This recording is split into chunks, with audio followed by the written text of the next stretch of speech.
Hey, and welcome to the podcast. Me, Joel here. Just wanted to start off by acknowledging you and encouraging you and reminding you of the incredible job that you've done, that you're doing, and that you'll continue to do. I absolutely take my hat off to anybody that decides to not only run a business, but to also run a team, and to, in doing so, cast hope that tomorrow, the future, can and will be better. So keep doing what you're doing. The world needs it. Your local community needs it. If you've got kids, they're probably very inspired by what you're doing. If you're employing humans, they're probably very, very inspired by what you're doing. You're one of the very few people that make society what it is. So thank you on behalf of all the other entrepreneurs out there. I want to talk to you today about a topic that I think it's quite difficult to wrap your hands around. Like, it's not the most tangible piece of the puzzle, but it's very, very important. Recently, we ran intensive inside of Salon Owners Collective just for our clients, our salon CEOs, and they're invited along to a 2-day intensive, and we work with them to understand, distill, and then empower them into doing something that makes their business more valuable, that makes their approach to business more beneficial. And this particular intensive was all about becoming a mentor, becoming the mentor that your salon needs. And I want to bring you into that world and give you a taste or an insight into what it's like to be in that closed off Zoom room where a whole bunch of salon CEOs that are doing anywhere between $500,000 and about $3.5 million in revenue are hanging out, asking questions, sharing insights, sharing ideas, and of course, absorbing some of what I'm about to share with you. So I want you to think about this for a moment, that sometimes what we need to do in a particular situation is really, really important. You know, like in the context of being healthy, you could say that what you need to do is walk 10,000 steps a day, eat lots of vegetables, and, overall, don't eat too many processed foods. And there's like a recipe of this is what you need to do. And it's valuable, but it also isn't the whole package, because if it was that easy, everyone would be doing it.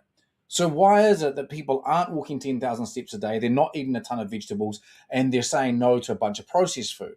Why is it? Because success is not just about what we do, it's about the identity that we embrace. It's about who we see ourselves as in the context of business, but also our team and in life. And so becoming a mentor is a critical part of what it means to be a successful salon CEO. And this intensive was so successful. And I'm saying that on the other side of the feedback that we've already received. And I want to bring you into that world. So one of the sessions that I ran, it started off by sharing this quote or the statement. And I'm just reading it off the screen here. It says, "The future salon that you want requires an elevated version of you." And there's dozens and dozens and dozens of people reading this on screen. And I'm like, type yay or nay into the chat if you agree with that statement. And there's a resounding 100% of people say yay, absolutely. Like, they are interested in the next version of themselves. And so I go, cool, okay, well, if you elevated and your salon elevated, how would that then be measured? Like, how would we know that you've grown? How would we know that your salon's grown? And then they're like, well, the revenue would go up, right? And so, of course, I then say to them, take a couple of minutes, and I want you to write down in 3 years' time, so 2029, what is the absolute ideal goal annual revenue that your salon's just turned over? What is the absolutely ideal goal annual salary that you've received in the last 12 months? And what is the absolutely ideal goal annual profit that you are now figuring out, how do I spend this? Do I reinvest it? Do I take it? What do I do with it? And so people go away and they do that. And we use that as a line in the sand to go, well, who I need to become is based on the goal that I have. Otherwise, there's no point in becoming, because I'm not really interested in any other thing than the goal that I have. And so the question for everyone then becomes to achieve that kind of goal, because, our salon CEOs, they're quite aspirational. Like, they're not writing, I want revenue to go up 50K. They're probably writing something like double, triple, maybe even quadruple that in the next 12 months. So the question becomes, to achieve this level of success or this level of revenue, salary, profit, what needs to happen? What is the thing that needs to happen, like, in your salon? It's kind of like the what do we need to do question. It's kind of how I started this out. If you want to be lean and healthy, you need to go and do the 10,000 steps, the loads of vegetables, the cut out, the processed foods, right? So we know what to do in order to achieve those financial goals that we've just distilled, even if you've got them in your head right now. The real answer is not a secret, but most people think it's a secret. And this is how we term it, phrase it, distill it at Salon Owners Collective. We say you need more of your clients coming more often and spending more. Now, as elegant as that sounds, what that's really about is it's about that happening and it being done through a happy, productive team. Like, your team needs to be happy and they need to be productive. This is like, if you ever say to someone that leads a team, a business owner, a small business owner, someone in our space, like, how's the team? Like, if the team are happy and the team are productive, like, the answer is going to be somewhere between good and amazing. And that's what we want for you. We want your team to be happy and content. Like, they're really engaged in the work and the team and the clients and the everything that they do. But we also want them to be productive as well. So those are the kind of, like, let's not overthink it, like happy, productive team, that's the bullseye, right? And if that happy, productive team can see more of your clients more often and the clients are spending more, then what that means is they have the highest chance possible at earning $100,000. Now, you might already have stylists or therapists that earn $100,000. You might have stylists and therapists that earn significantly less than that, like more like $50,000. Either which way, it's 100% possible. And it doesn't have to be 100K. It could be 110K. It could be 80K. It's really about dangling the carrot that's aspirational and almost would require someone in your team to really break a belief about what's possible in your team, in our industry, etc. So that's the do. Is like, if you want to achieve your revenue, salary, profit goals, then what you need to do is you actually need to have 1 to 5 stylists or therapists earning $100,000 a year. That's what you need to do. And how you do that is more clients, more often, spending more with a happy, productive team. So if we just play this out for a second, you're going to hit your financial goals if you can figure out how to create 100K stylists or therapists. Which raises the question, who do I need to become in order to lead the kind of team where $100,000 stylists or therapists emerge? Who do I need to become? And that is where we drop the most important piece of intensive, which is you need to become not everything to everyone. You need to become your salon's 100K mentor. Someone's got to do it. Now, we've got people at Salon Owners Collective where it's actually best that their manager does that because of the role that the manager takes on, the frequency and contact that the manager has, the respect that the manager has, etc., etc. But for 90% of our salon owners, the invitation is to become the 100K mentor. Like, within the realm of I own this business, isn't there just so many roles that you take on? You're the cleaner, you're the stylist, you're the, you do the till, you do the accounting. Like, there's so many roles. But in order to hit your financial goals, you need to create 100K stylists or therapists. And the pathway into that is to become a 100K mentor. So here's the kind of like the process. You become the 100K mentor. That's what creates 100K stylists or therapists. That allows you to hit your revenue, salary, and profit goals. And so then we dived into the identity and specifically what it means to embody and understand this whole concept and idea of being a 100K mentor. Because the reality is, like, if you're listening to this right now, you're going, Joel, what even is a 100K mentor? Like, what do they do? What do they say? How do they talk? Like, what's the stuff, right? And I think that's a really, really important conversation. I want to share with you two things really quickly in this podcast. And one of them is from a gentleman named John C. Maxwell. When I first started out in leadership about 20 years ago, John C. Maxwell provided a framework that I thought was brilliant.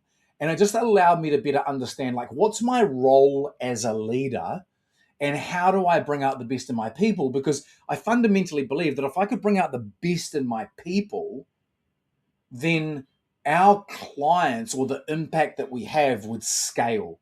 Because I'm good, but I'm not as good as 3, 5, 7, 11, or in my case, 25 people all becoming better. Like, that's actually the way to create more impact and more income. So John C. Maxwell came up with this model, and I think when I say he came up with it, like, he wasn't just sitting around going, "I need to come up with an idea," but based on the experience and wisdom that he was developing, he created something called the 5 levels of leadership, or 5-level leadership. You can look this up online. It's on YouTube. It's everywhere. Actually, there's a book on it. And there's 5 levels, and it starts at level 1 and it finishes at level 5, and it kind of articulates the different levels that you can expect as a leader. And just between me and you, why this is so important, because I don't think that you lack the ability to train your team in the latest hair or skin or beauty needs. I think you're really good at that. I don't think you need general business advice. I think for most people, the gap after a $500,000 turnover is leadership. It really is. It's the ability to lead other people to a place that they've never been before and to help them realize it's the place that they are most lit up.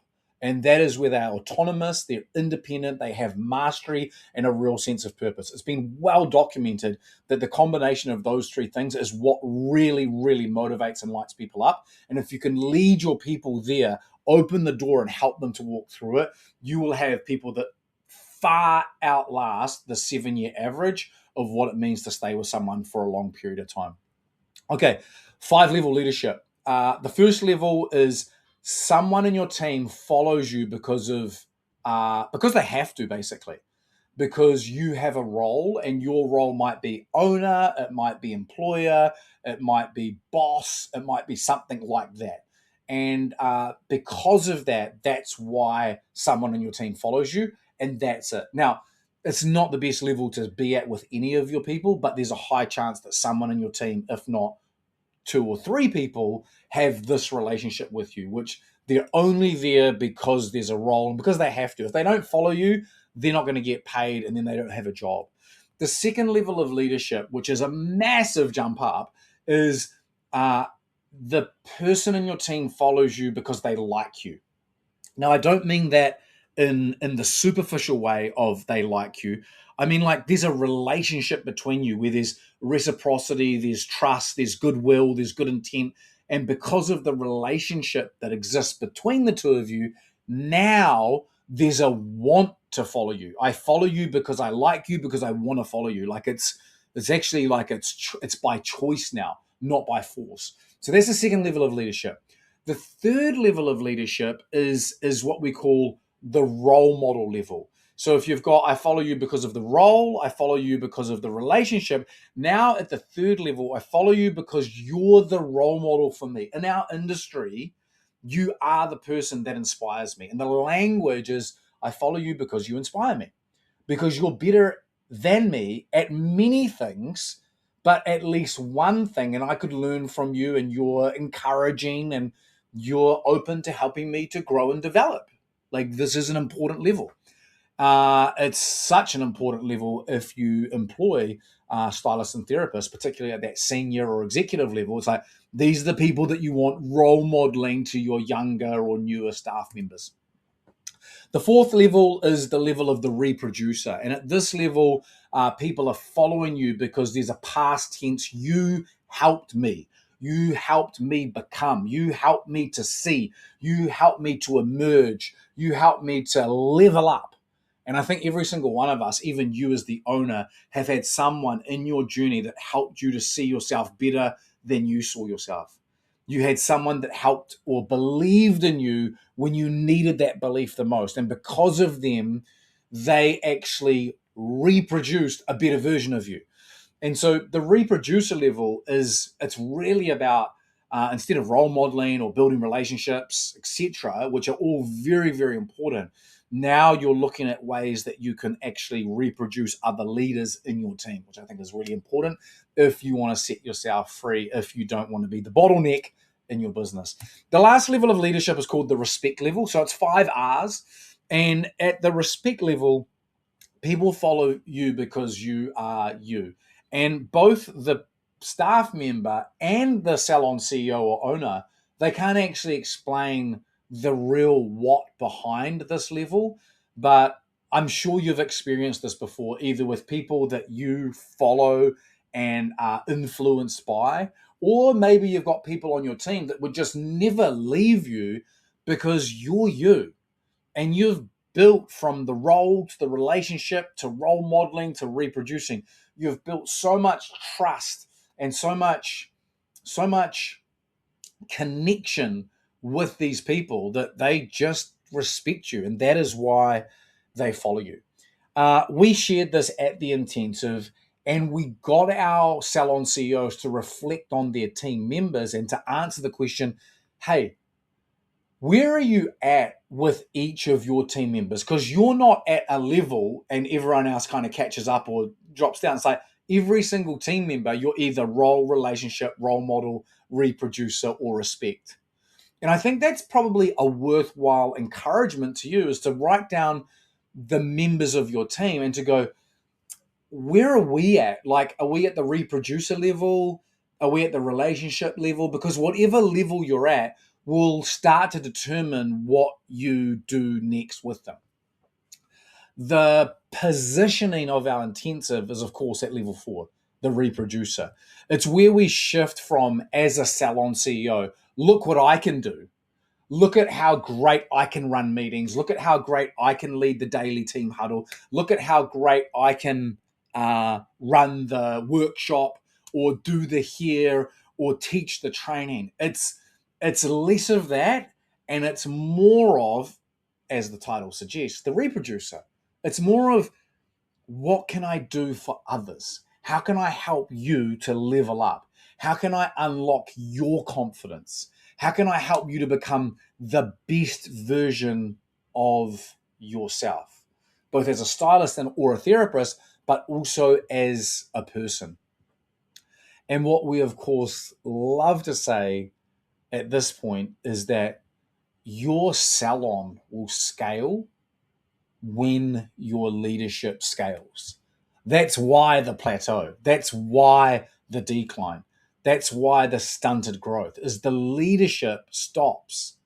The development of you stops.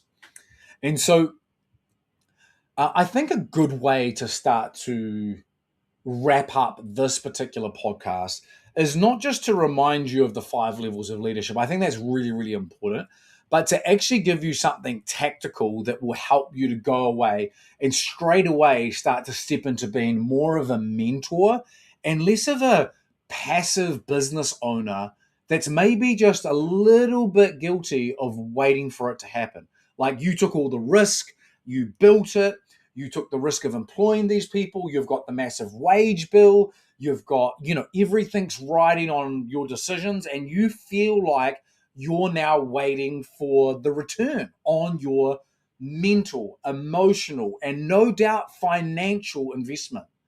And that, my friends, is the trap. There is no waiting in this game. We have to actually step forward significantly more than what we've been told in order to scale your business to the grand heights of your hopes, dreams, and aspirations. And so let me tell you, in essence, what a fantastic, a great, a world-class 100K mentor does, and what are the 5 traits that make them incredible mentors, the kind of mentors that your people like to be around, that are inspired to learn from, and essentially, eventually, become leaders because of. That's the relationship, that's the role model, and that's the reproducer. So the 5 traits of a 100K mentor. Number 1, a 100K mentor is early. They're not late. I don't mean showing up to a meeting. I mean, part of mentoring is about showing people their blind spots. It's about revealing the things that they can't yet see. And it's about opening up their awareness so that they can do the things that they get to do better.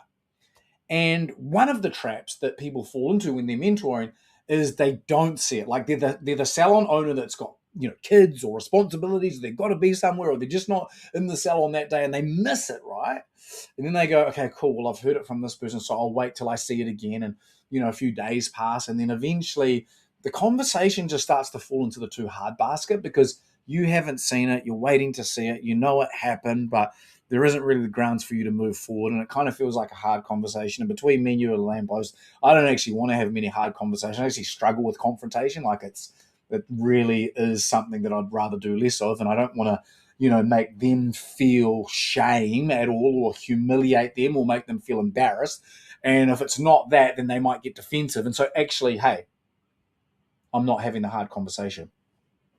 What helps with all of that is you've got to be there, and you've got to be early on the mentoring. And so we taught all of our people exactly how to be early instead of waiting for it to happen, and by default being late. The second trait of a 100K mentor is that they're calm, and they are most certainly not chaotic. I think we live in a world now with the acceleration of technology into our lives, but also the presence of AI, that a lot of people are running a very, very, very high RAM life. When I say RAM, I'm talking about the metaphor of the computer. Like there's a lot of tabs open, and you're good. Like you're really good at holding space for all of those tabs. But just between me and you, you're actually occurring to your people as a bit of a scatterbrain. Like we can see that you've got 9 conversations going on in your head. We can see you trying to multitask the things that are in front of you physically, the conversations and the people that are in front of you, and the mental load that sits in the background. And that kind of leader won't have the same kind of impact and influence as a calm leader. One that, even if it is busy back there, like the metaphor, like the duck that's their legs are going frantic underwater, but they look really calm and collected on the surface. Even if your style is more that, it sends a message to everybody that you've got it, even though you don't. And when you understand leadership, you start to realize that some of the best leaders are, they can acknowledge the emotion, they know how to deal with emotion, but they also are able to then go, what my people need from me is a steady ship to show up and go, this is the way, we've got this, And so calm, not chaotic. They don't emotionally react to circumstances, law changes, trends, shifts in algorithm, cancelled clients, white space. They're like, that stuff happens. We've got systems. When these things happen, we push go on the system. Like, honestly, I work with all of our boardroomers. The major difference between those trading under $1 million and those trading over $1 million is that those in boardroom trading over $1 million, when shit happens, when shit hits the fan, when it's not going well, they're running a system to deal with it. Under $1 million, this is a generalization, by the way, they are allowing their emotions to hijack the entire day, if not week, some of them month, and just arrive at this narrative of like, things are just the way they are at the moment. This is like, okay, see how that goes for you. Just like set up the system. Like, where's your white space system? You got white space? Run the system. Don't make it about you. Don't make it about your team. Run the system. Systems will set you free. Okay, so the 5 traits of a 100K mentor. Number 1, they are early. Number 2, they are calm. Number 3, they are consistent. Now, I know you've heard that word a million times before, so let's not spend a lot of time on it. I don't know how often you do one-on-ones. I actually don't even know the quality of your one-on-ones. I've seen a lot of one-on-ones in salons before. I've been in the observation mode of salon one-on-ones for decades now. And I think, generally speaking, we do them poorly. I'm just going to say it. We do them poorly. But we do them with, relatively good intent. One of the things that makes them poor is that they're happening like once every 3-4 months. Like, they're happening quarterly. And you're like, well, Joel, I'm busy. I'm running a family and a business and a team and a bank account, actually 19 bank accounts. And there's so much going on. I get it. Totally get it. You don't want to leave your goals, dreams, hopes, and aspirations, your ideal revenue, salary, and profit up to the busyness of your life. If that was the path to success, like if I said to you, hey, we can take your revenue to this level, we can take your salary to this level, and we can take your profit to this level, and you're like, okay, cool, I'm in. And I'm like, okay, cool. Tell me about your calendar. And you're like, oh, I'm so busy. Like, I'm stretched in all the directions. There's always something that comes up. And I'm like, well, unless we change that, it's not going to happen. And you're like, okay, cool, let's just forget about it. Like, do you know that every single person on the planet, when I say to them, how's your calendar, they say I'm busy? That most people say they're overwhelmed. Most people are biting off more than they can chew. Like, it is really normal to feel overwhelmed by your very own calendar. But those that are successful actually implement a consistent cadence of mentoring. And so every week they're in the salon and they've actually got time like portioned out to go and mentor their people. And at the intensive, we talk exactly about how you do that, like where you do that, what you say, the script. There's a 3-step framework. It's brilliant. We've got managers already doing it. They feel really confident to do it. Like, it's really, really powerful. The key, though, is you've got to be consistent. It doesn't matter how powerful anything is. Like, if you walk 10,000 steps every day, like, that's going to show up in your long-term health, right? It's like if you mentor every single week in your salon, that's going to show up in your long-term business value. Okay, so they're early, they're calm, they're consistent. Number 4 is they're behavioral, okay? So when I say behavioral, one of the biggest mistakes we see with hard conversations is it starts to become about the person. Like, if I said to you, hey, are you interested in some feedback? As soon as I say that, there's a part of you that goes, hang on a minute. He's about to reveal a wound that you have, that you've never dealt with. It's connected to embarrassment, shame, or humiliation that you experienced at a very young age. And you're actually not ready for feedback. But then you go, yep, I'm into the feedback. And then I give you the feedback and you get defensive or you implode and it breaks you. Yeah. The smart mentors know this and they realize that the pathway into a successful conversation, one that we would shift from hard to easy, we call them easy conversations, is you make it behavioral, not about personalities. So we coach actions and the specific changeables that anyone could change, as opposed to talking in a way that's very you, very me. It's more we. And as I said, it's not about personality. So using phrases like, you always do this, or something that you always do, like, that's straight away, like, you've just absolutely sabotaged the potential of the conversation. Like, don't even go 1 second longer. Like, you've got to set up the conversation well. So they're behavioral. It's not about personalities. It's about the behavior. And when your people have 5 or 6 or 7 runs on the board with you and realize that, yes, you do have high expectations, and yes, you will not accept piss poor performance, and yes, you are committed to a better future for not just the salon, but also for the people.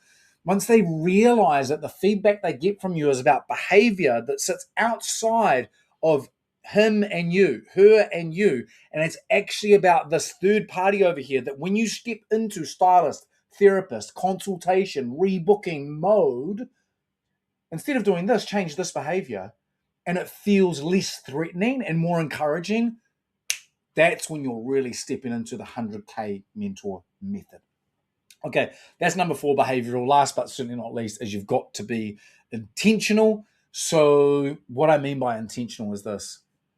Your people didn't wake up one day and go, I was born to work in a salon. I was born to do hair. I was born to do beauty. I was born to do skin. Very rarely are you going to come across that individual. For a lot of people, they operate in an environment where the environment is actually quite engaging for them. They actually enjoy the salon environment. A combination of fast-paced, kind of busy, great people doing, really highly pressured work. Like you got to be like super accurate in our game. Like that whole combination is what probably attracts most people. Yeah. The best salon owners are able to go a level deeper and go, they're not just here because of that, they're here because they want something. And their intent is important. So if you said to me, if I worked for you and you said to me, Joel, what do you really want? And I'm like, well, I don't really know. That's what most people say, especially if they're under 40. Like, I don't really know. I don't know what I want. I want to get qualified. Okay, cool, awesome. But then what happens, what most people want, like what they really want is they want to be more confident in how they spend the 8 or 10 hours that they go to work. They want to be more confident. Because if you're more confident, things just happen with ease. You use less energy. It's just a great place to arrive at. That's why most people over 40 or over 45, generally speaking, there's a massive generalization, are just operating with a lot more calm than those of us that are under 45, right? We're super stressed out about how people perceive us and, did we say the right thing and have we got the things in the right order and all of that stuff. So your people want to be more confident, but a marker of confidence, because confidence is hard to measure, right, is recognition of one's place in the world. And the best way that you can recognize me and say, Joel, I value you, you belong here, you are revered and respected and appreciated, is to pay me a lot of money. Like pay me $100,000 or show me the pathway and give me the support and resources so that I can earn $100,000. That is it. And so before any mentoring takes place, before being early, before being calm, before being consistent, before being behavioral, you actually have to be intentional. And you've got to really get really, really clear with your staff member about the intent that sits behind this journey of growth and development. Like I reckon 2 or 3 in every 10 people are interested in growth and development. The other 7 or 8 are like, I'll take it or leave it, like, I don't have to grow. I don't have to develop.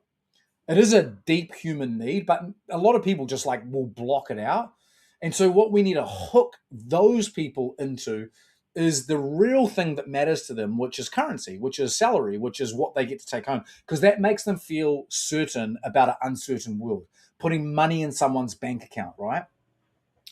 And so the conversation that you need to have that precedes mentoring is what we call the effective one-on-one. It's a really simple conversation that happens once a quarter. The mentoring happens weekly. And every time that you run the effective one-on-one, you get really intentional about why the mentoring needs to happen. What is the goal for the stylist or therapist? And what is the goal for the salon and the owner? And that transparent conversation every quarter is what mobilizes an incredibly powerful mentoring situation in your salon. So those are the 5 traits of a 100K mentor. And if you can embrace those, embody those, if you can execute those on a regular basis, you will, without a doubt, move your salon forward. You will lift the average of the line of performance. Let's just say you've got 8 people in your salon, and every single one of them, we could chart them on a bar graph of performance, and then we could create an average line, and that average line is everyone's performance divided by the amount of people. That line there it goes up when you pull it up by becoming the 100K mentor.